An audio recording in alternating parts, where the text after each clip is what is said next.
we're on stage, like jumping around and stuff and, doing all these ones, and everyone's just sitting there with like their cocktails and tacos, just like sitting there watching us and like eating. And I'm just like, this is so weird.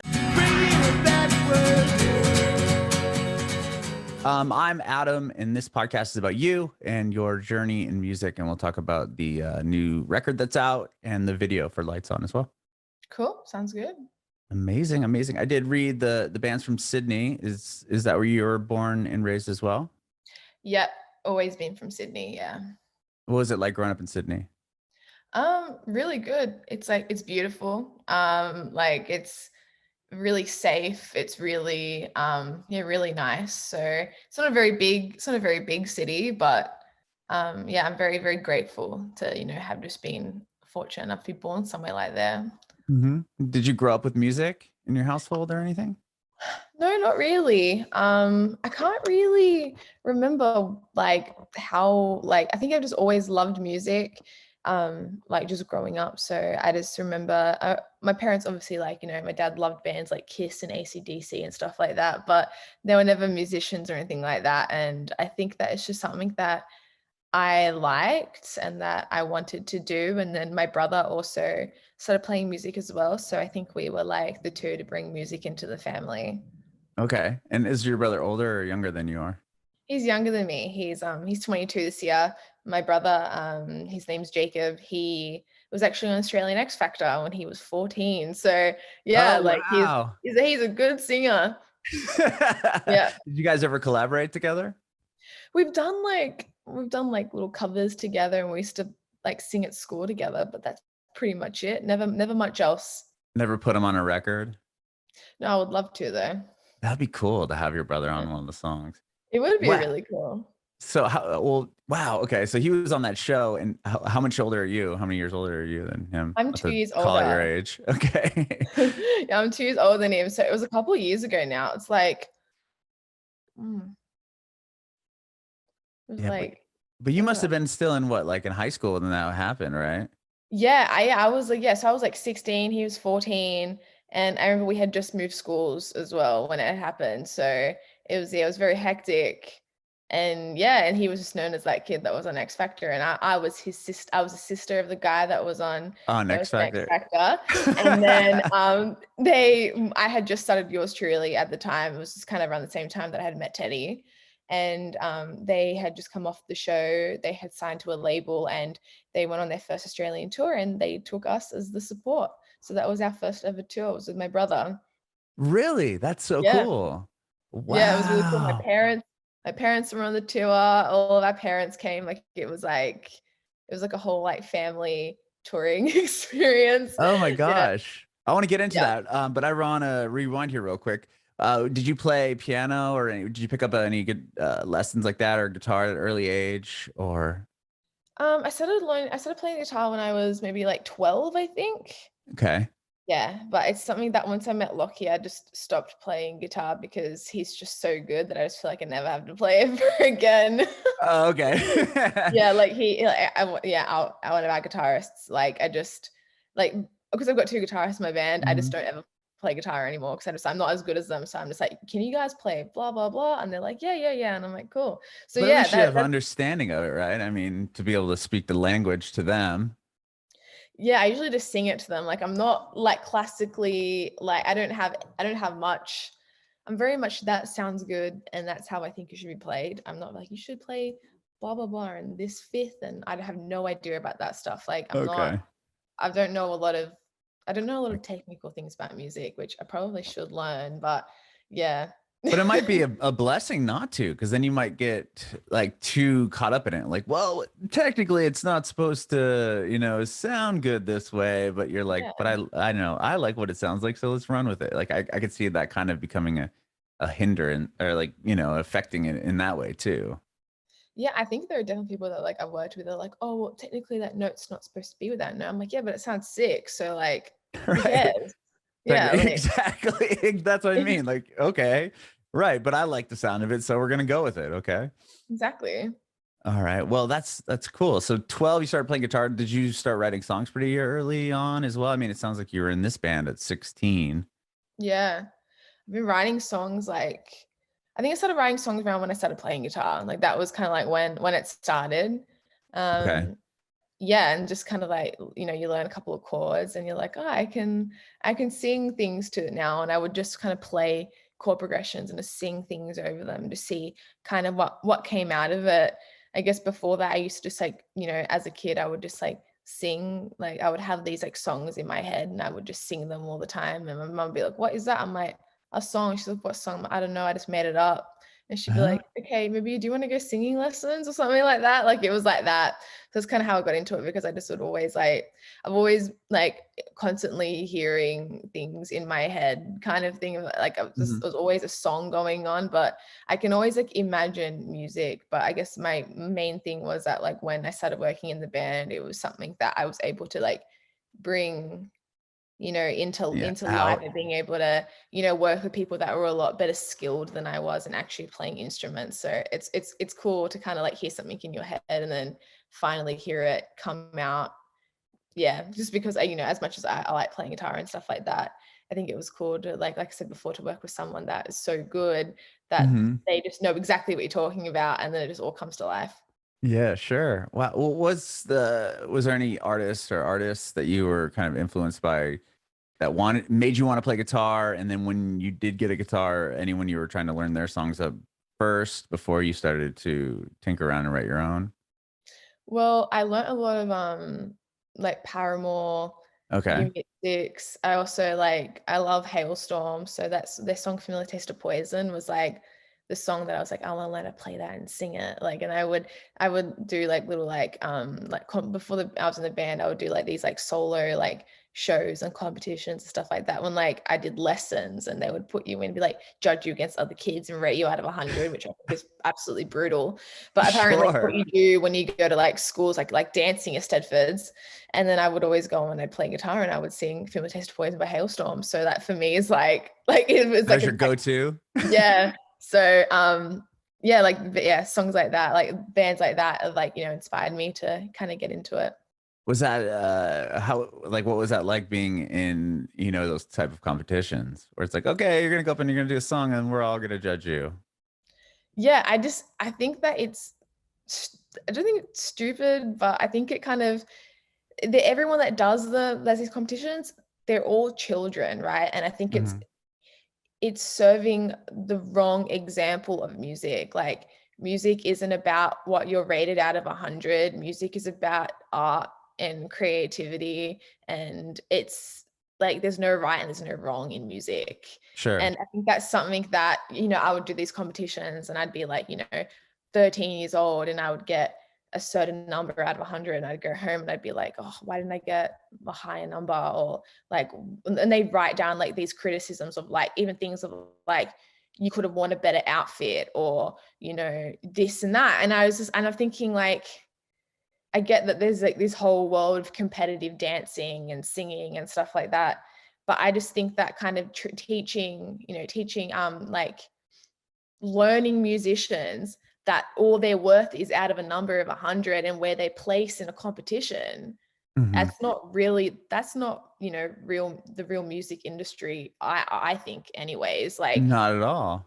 no, like it's like as an adult I've never once gone and played a gig with my band and someone been like, oh yeah, I give that a 90 out of 100, could have won a cool outfit. That's what I was just gonna say. They're like the outfit. I mean, if you would have had 100 if the outfit was different. It's like, how does that have anything to do with my musical ability? And I didn't know that we're being judged on what we're gonna wear. And why is your opinion rating 10 points or whatever it is? Like, it's crazy.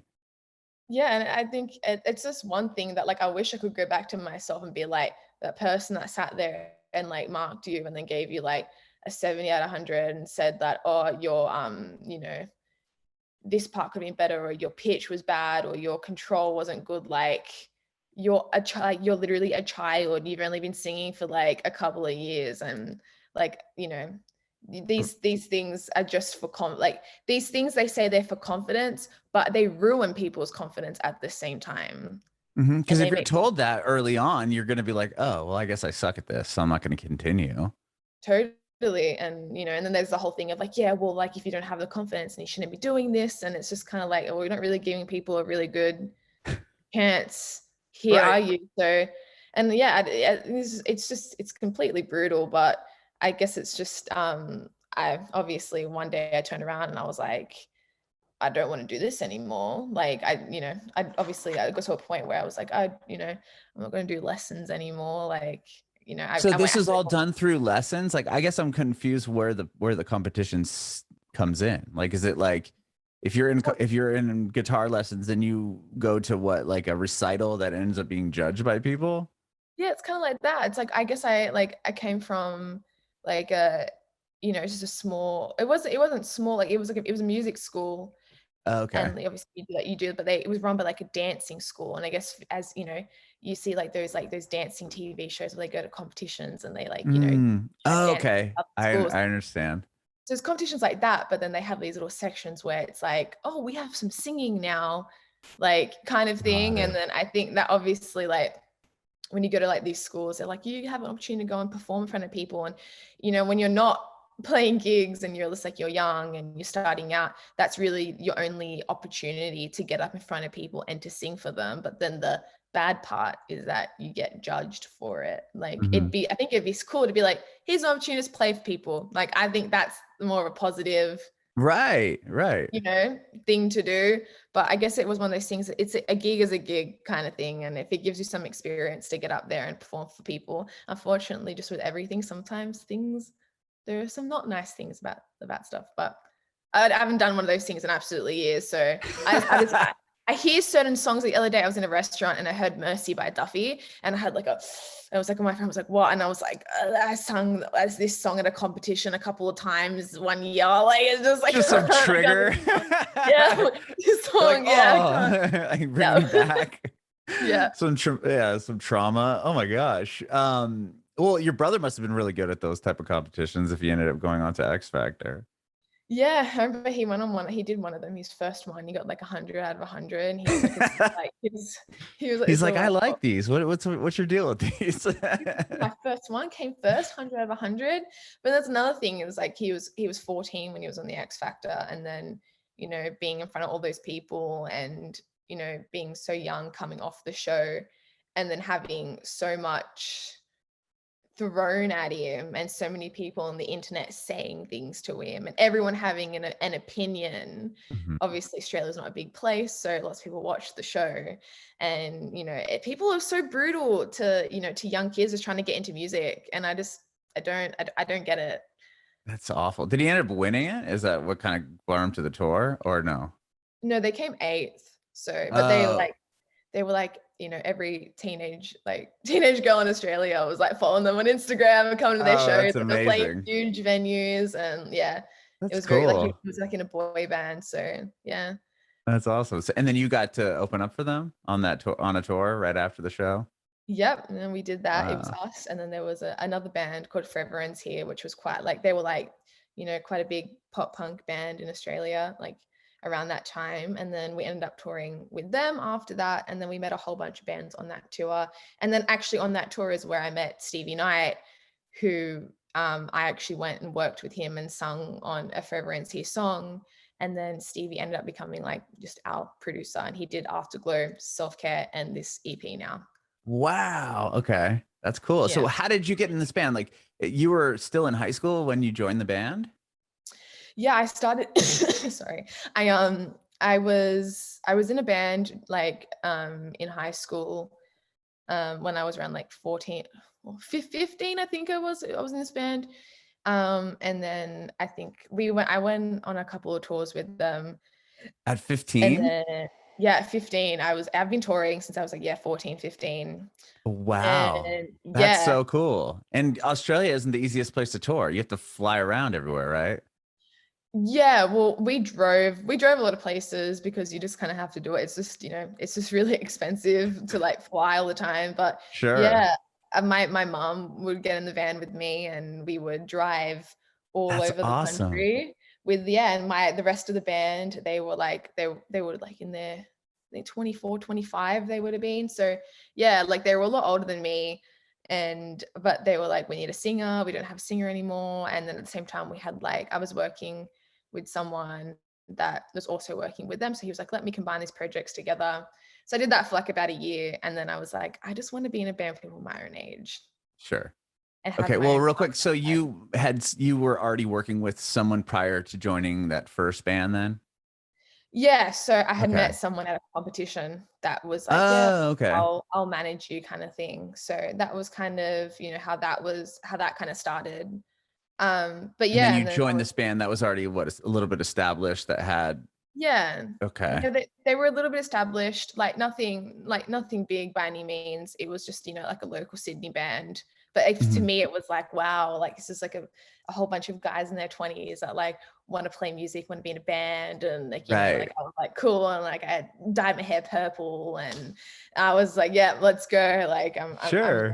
I'm ready to be in this band. And then, yeah, I think it was really cool in the beginning, but I guess like, I was so young and I had like no connection with them at all. Mhm. And it was to me, it taught me a lot like about being in a band, and I met a lot of people and I kind of had an understanding of like what touring was Right. like I got to see firsthand of kind of like how a day would go and like what happened when you get to the venue. And because I was so young, I was never allowed in the venue. So I would have to sit outside the venue with my mom. And then before we went on, I'd come and they'd give me my stuff and they'd be like, okay, you ready to go on stage now? And I'd get escorted in by security, I'd play on stage, and then I'd have to leave. So yeah, I was doing that. And then when I met Teddy when I was around 16, and I was like, I was in this band a couple months ago, you know, I've written these songs, I wanna start a band. And then I met Teddy over Facebook, and then he was like, cool. Oh, Yeah, and I saw him. was he from the area? He's from Sydney, but from a kind of a different part of Sydney. I had moved close to the city because me and my brother went to like an art school. Oh, And okay. so I saw Teddy on Facebook, and he was playing like a Taylor Swift pop punk cover, and I was like, that guy That's looks kind awesome. of cool. Yeah, so I thought, yeah, I'm becoming friends with him. And then we just started like hanging out, and then like, I was like, I've got these songs, and he's like, yeah, these are really cool. And then we ended up forming this band, and Teddy and I are the only original members of the band. So I think it was maybe like 6 months later, he introduced me to Lockie. And I remember Lockie was playing drums at like so Teddy went to a music school as well, which Lockie also went to. And Okay. I went to go watch their Battle of the Bands competition. And Teddy was in one band and Lockie was another one. And I watched Lockie was actually playing drums. And then I remember turning to Teddy and being like, I want him in my band. And then Teddy said to me, yeah, but he's got to play guitar. And I remember being like, come on, look how good he is. He's a great drummer. He's like, he's a better guitarist. Like he's gonna play guitar. Oh, And then yeah. wow. So like he's a good drummer, but like he's an amazing guitarist. So he was correct. And then we ended up doing that tour with my brother. At that time we had a drummer that couldn't do the tour. And then we advertised on Facebook for a drummer. And then this guy was like, I live in Canberra, which is another city in Australia, but I'll come up and I'll do it. And then this guy rocked up and like just went missing on a whole bunch of dates. And like we would play Brisbane, and then afterwards he'd be gone. He'd just rock up at 3 o'clock in the morning and stuff like that. And anyways, that was Brad, and now he's our drummer. So it all worked out in the end. That was kind of Oh, how so he's still in the band he's now. still in the band. Like I think we just realized he's just done weird things from the beginning. Like Okay. not weird, but just like he's one of those people that you're just like you just go and you come back with a bag of uncooked pasta and you'd be like, yeah, like that was when I knew that he was going to be my drummer kind of thing. So You're like yeah. this guy. Oh, wow. Did you have a record out or did you have that first EP out yet or anything? Yeah, we had the first EP out at that point. So yeah, like we had just released all those songs that I had written when I had met Teddy. We put out like on an EP. I'd already started it kind of before I met them, but we kind of all finished it when we were together. And Was then we that too just late for apologies? yes, too late for Okay. apologies. And then we just started touring it and just like playing. And because obviously like Sydney is like quite small and stuff like that, there was lots of opportunities to support different acts and stuff like that. So we just we got offered a lot of shows, and we got to support a lot of people. And then we wrote High Hopes like literally one afternoon. And I like literally sung like just these lyrics into a voice note, and I was like, they're okay, I'll just leave them for now. And then they kind of stuck with them. Like I just like they were like one one time, like I just Oh, wow. I've been down. I was like, that's fine. And then it just stuck because I just kind of just like, they're okay. Like they're what they are to me now. And then we played that song at a couple of shows and we were like, maybe we should record this song. And we recorded it. We went in with Stevie. That was the first time we had worked with him. We recorded it and then we put it out and then on Dreambound, and it just kind of like happened from there for us. Just went nuts. Yeah. Wow. That's crazy. Like, so we obviously were seeing the crowd's response to a song that you didn't have recorded and you're like, okay, people are like way into this. Yeah, totally. Like it was a song that went off, and usually when people haven't heard a song before, people kind Yeah, of it's just stand just there. yeah. Yeah, They're but like I going to think get a we were drink or use the bathroom or something. yeah, totally. You're But like, people this is a new one. They're like, okay, I'll be back in 5. yeah, yeah, totally, yeah. But we had played it so many times that it got to a point that people were like, play that song, and it had like a breakdown at the end of it originally. People were like, you play that song with a breakdown at the end, and we were like, yeah, we always play that song because it's fun. And then we ended up removing the breakdown from it, and like people were like, oh, I shouldn't have removed the breakdown, or like, it had to go. It was just, it was too much. Yeah. Oh, Yeah. wow. Well, you had what, radio play on Triple J kind of on that first EP, right? Yeah, we did. So we That got must have played. been huge for you. Yeah, I remember we got told that we were gonna get played on Short Fast Loud. Josh had emailed us and that he was playing Strangers. And I remember we all sat in my backyard and just like waited for it. And like once we heard it, it was like, because Triple J in Australia is absolutely No. massive. Oh, Like, it's the biggest thing. Like I yeah. actually just interviewed, like literally right before you, I interviewed another artist from Brisbane and she was on Triple J and we had like the number 3 song on like the Hot 100. It was like, Oh wow. this huge thing. She was just saying how massive, that radio station is. And also, I didn't realize there's like an online version of it. If you're an Australian band, you can upload to their like Unearthed, I think is what it's called. That is, yep, it is.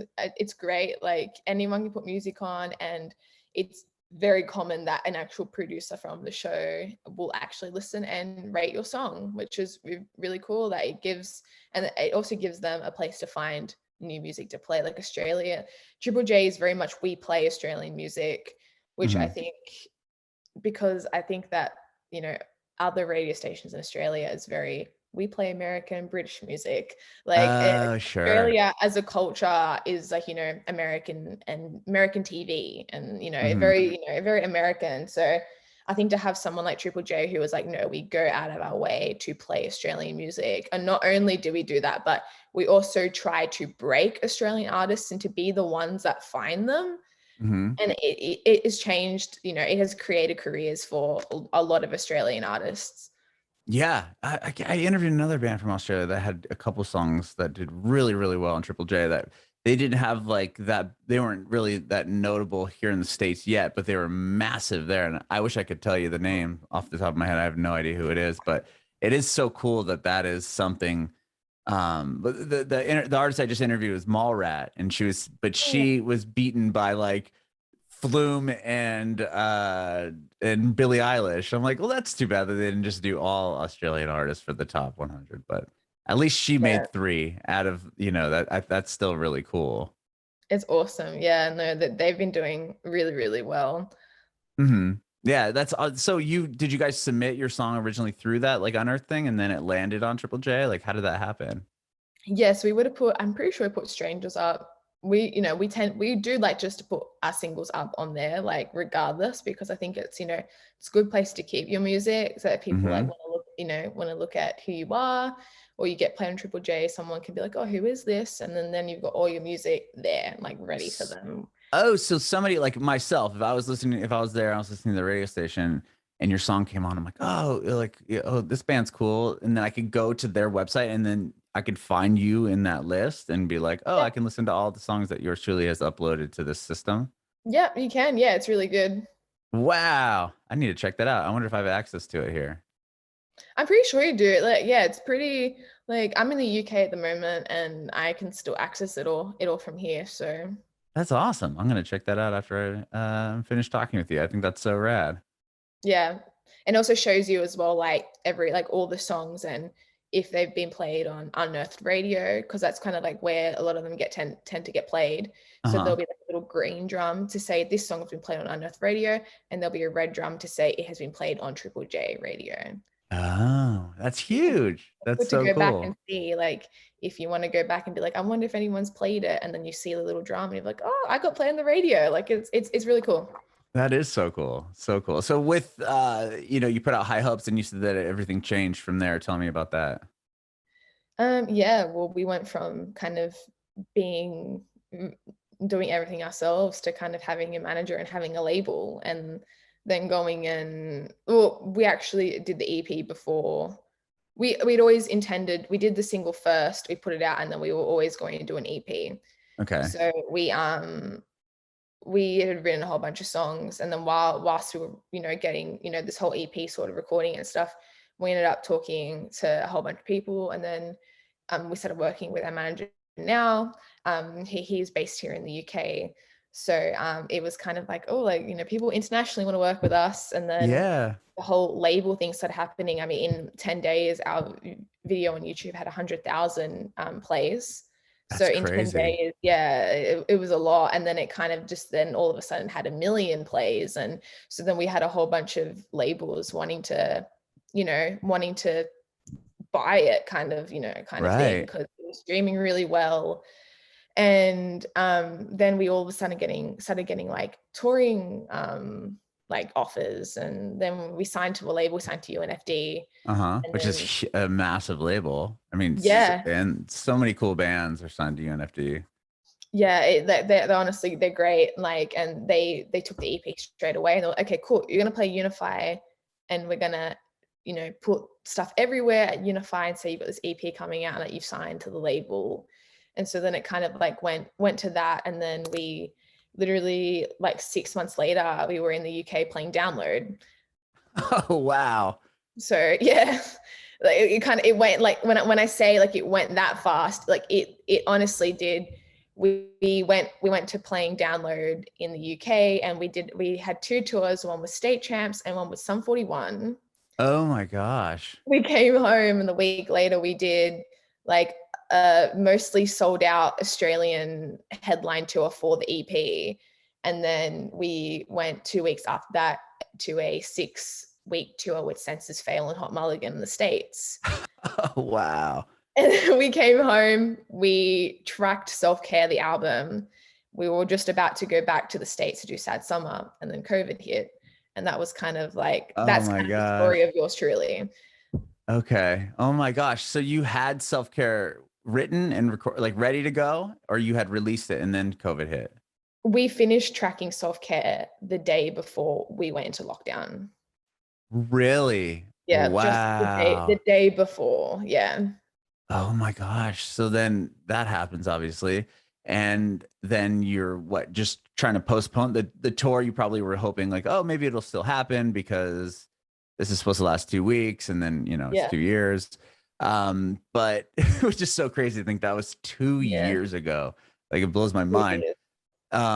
So you were gonna do, what was the tour, the Sad Summer tour? Was it you guys headlining?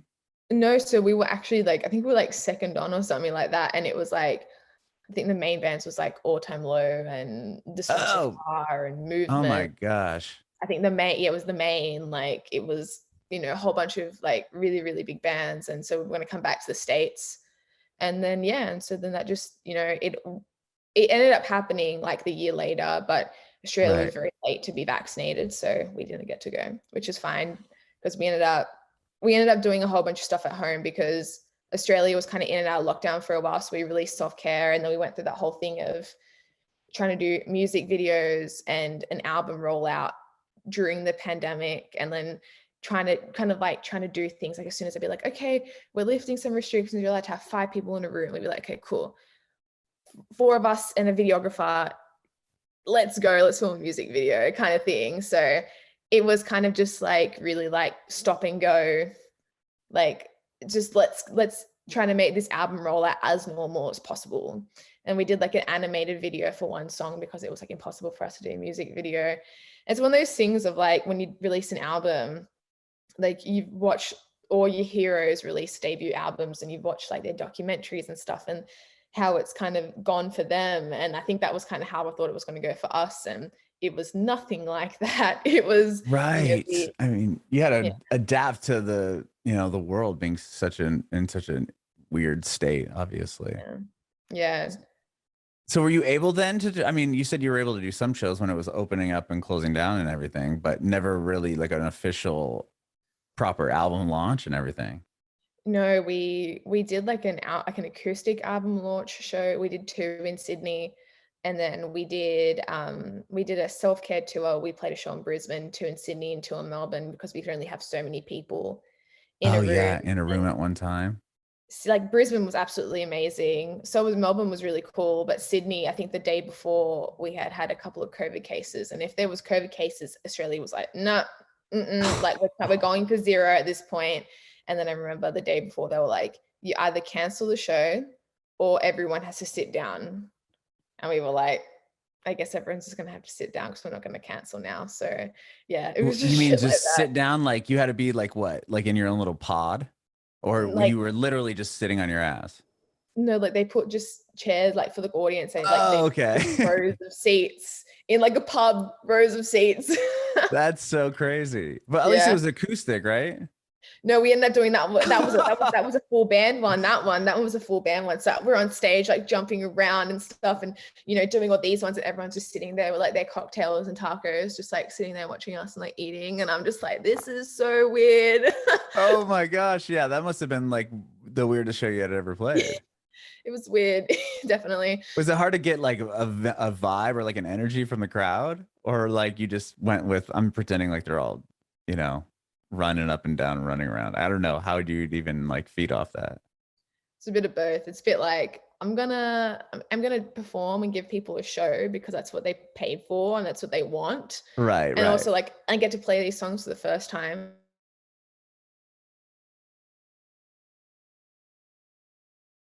No. So like super exciting. But then woo, yes, and I'd be like, sorry, this is my internet connection is unstable. So I'm sorry if it No, I just stops up. glitched there for a second. Sorry. You're back now. Oh, good. You're I'm you're hotspotting my phone and I'm in like an apartment building and it's just sometimes the internet just goes. Oh, it's all good. It was perfectly fine. I mean, just it paused there for 1 second. I was just I asked, you were kind of talking about you were trying to it kind of goes both ways. You were trying to the audience a show because that's what they paid for, and then you went and froze. Oh, good. No, I was just saying that yeah, you give them what they paid for, and we got to play the songs for the first time, so that was really exciting. So you do want to have fun and move around because Mhm. it's the first time you get to perform those songs. Yeah, for sure. I mean, that must have been such a weird thing. I can't even imagine. But then when do you guys start working on this new EP? We probably started working on it like there was a weekend that Australia was open, like we were allowed to travel interstate, like in our own state. And the four of us were like, we haven't seen each other for months. Do you guys want to go like hire a house for like 2 days? And it was actually the weekend of the hottest 100, the like not this one, this Oh, really? before. And we were like, do you want to hire a house, go listen to the hottest 100 and try to write some songs just because we haven't done anything for ages. And then on that weekend we wrote Walk Over My Grave. Oh, really? Yeah, so that was kind of, and then we're like, oh cool, like let's keep writing some songs. And then the label was just like, do you want to release an EP, like just because do you want to do something in this time where you can't do anything? Mhm. And then we were like, yeah, cool, but they're like, okay, we'll give us 3 songs. And we were like, we've got more than 3 songs, so we've got a lot of songs. And they were Mhm. like, okay, well, how many do you want to do? And we were like, like 7. And they were like, how many songs do you have? And we're like, a lot. Like, so Right. can we try to just do something? And they were like, okay, like go for it. So then we just went into that whole thing of like booking time and just hoping that we were going to be able to do it. And then it all kind of just worked out. And it was actually the smoothest writing experience and recording experience I've ever experienced. Like the songs Really? came together really easily. Like the tracking of it was fun. And I purely think it was because we had no pressure on ourselves to write an album. We Mm-hmm. had no pressure on ourselves to write singles. It was just, we wrote some songs that we liked and we wanted to try something new. And the whole concept of it originally was to do like B-sides for self-care. And it kind of just turned into like, oh, these songs are nothing like self-care. Like it's its whole new project. Mm-hmm. And yeah, so something that we were like, oh, it's just, it's just a little like side of the album. It doesn't have to be as good as the album. Like, not that we were in that like that mind frame, but it was like it's not the album. So, we can have fun, just try things. And it ended Mm-hmm. up really being like, oh shit, this is the band that I think we've always wanted to be. Like, I think we've finally like stopped trying to write songs to sound like a certain style or a certain band, and just been like, this is just what has come out. Sure. I mean, it's in the songs that I've heard. Well, I don't know if "Walk Over My Grave" will be on the record, but at least "Lights On" is such a rad song, and the music video you guys put together is as well is so cool. Thanks. Yeah. Well, first of all, "Walk Over My Grave" is on the EP. Okay. Sorry, keep coughing. I Oh, had COVID a good. couple weeks ago, and I'm still coughing from it. Did you Um, really? yeah. Oh my gosh. Were you guys doing a tour? Like, I know you're here in the States for a minute, right? And then I'm you just traveled back. I'm in the UK, and I got it. Yeah, I got it whilst on tour, and we had to pull off the tour, which is sad. But Oh my yeah, it gosh. is. I'm That's sorry. what happens. It's Yeah. what happens. So it's been like a month, and I'm like, but no, yeah. So I yeah, the whole thing with like the music video was, we had like an opportunity to do something while we were here in the UK at the end of last year. And we were like, we've never really been able to like fully like flesh out like a storyline music video, because we've never had the money, the time, you know, or anything like that. And Lights On was like, let's try to push this to the next level kind of thing. So I'd been watching a lot of TV shows in my room by myself for a couple of Okay. months, and I had watched Big Little Lies, and Oh, that's such a great that was such a great show. yeah. So I was like, I kind of like the whole like timeline back and forth, like who did it kind of Right. thing. So that was kind of the inspiration for that video, and the whole song idea of like people don't really like to think that they know who you are on the surface. There's a sense of ownership with people that that do music, of like, oh, I know them because I follow them on Instagram, and and Sure. like I've listened to their music. I know it's kind of it's the thing of like there's that side of it, and the other side of it is like, well, I thought I knew who I was, and I had this idea of myself, and then all of a sudden I was stuck in my room for 2 years, and I wasn't touring, and I started having these things of, I'm nothing without this Michaela from yours truly bullshit, like.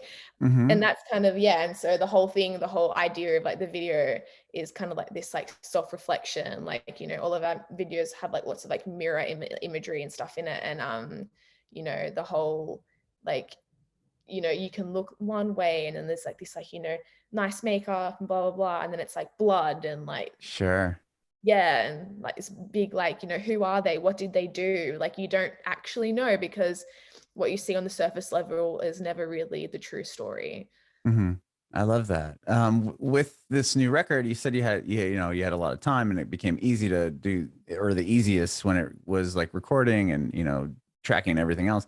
Were you guys working remotely on the songs and writing them that way, or did it all kind of come together in those few spurts of time that you had together as a band?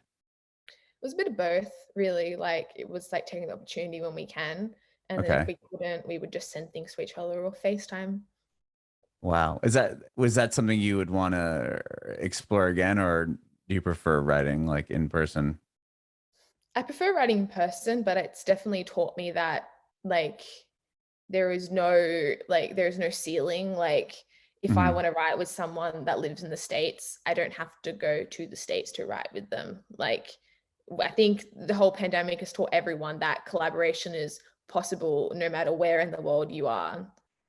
Yeah, I think that's so cool. Like I've talked to a lot of artists that they're like, yeah, and then I get to work with this producer in Sweden, and it's like just coordinating, and then or being like, yeah, then we worked on a song, and then I just like laid in my bed when we're done. Like there's not this like whole, it's not an event to go. Okay, now I got to go to my house, drive 40 minutes, and do the thing, and then drive home. Like Yeah. just the how accessible people are nowadays. It's crazy. Yeah, no, totally. And I think there was a nice thing of being like, I'm at home and I'm comfortable and, like I can take my time with this because I don't have like 5 hours studio time. Like I've got all day to get Mhm. to get to this. So I Was think, it? yeah, sorry? No, go ahead. I was No, I was gonna say that I think it's changed a lot of the way that I see working, like in writing. Sure. With that being said, do you feel like or can you think of a moment during the record or a part of the album that you were like, you don't think maybe would have happened if it wasn't for having the time that you guys had to play around with things and spend on the album? Like if you had a 5 hour period, would X, Y, or Z have happened? Um, I think that songs like Lights On probably wouldn't sound the way that they do because I think we would have maybe gone to being like, we're going to do a session and we're going to write this song all together. And like Lights On was the first song Lockie and I like from after doing the album was like we would do this thing where we would just sit in a room and he would play something and I would just sing to it. And then I think that over time we became a bit more complicated of like we're going to sit down and we're going to like do all these things on the computer and like make these guitar sounds and program some drums. But we sat down and he played guitar and I just sung like we would have done before. Mhm. And the song kind of came from there. So yeah, I think going back to how we did things before everything, before we started working in studios and stuff, going back to that wouldn't have, the song maybe wouldn't have sounded the same. That's interesting. Well, I think the song is amazing. Obviously, I love what you guys are doing. The video is great, and I appreciate your time today, Michaela. Thank you so much. Thank you very much. It was lots of fun. I have one more quick question before I let you go. I want to know if you have any advice for aspiring artists. My advice is, I guess, going back to what we were saying before, what people say about your art does not matter.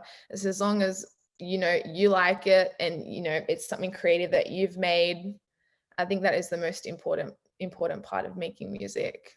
Don't let anyone give you a number out of 100 and think that that's legit. Bringing it backward.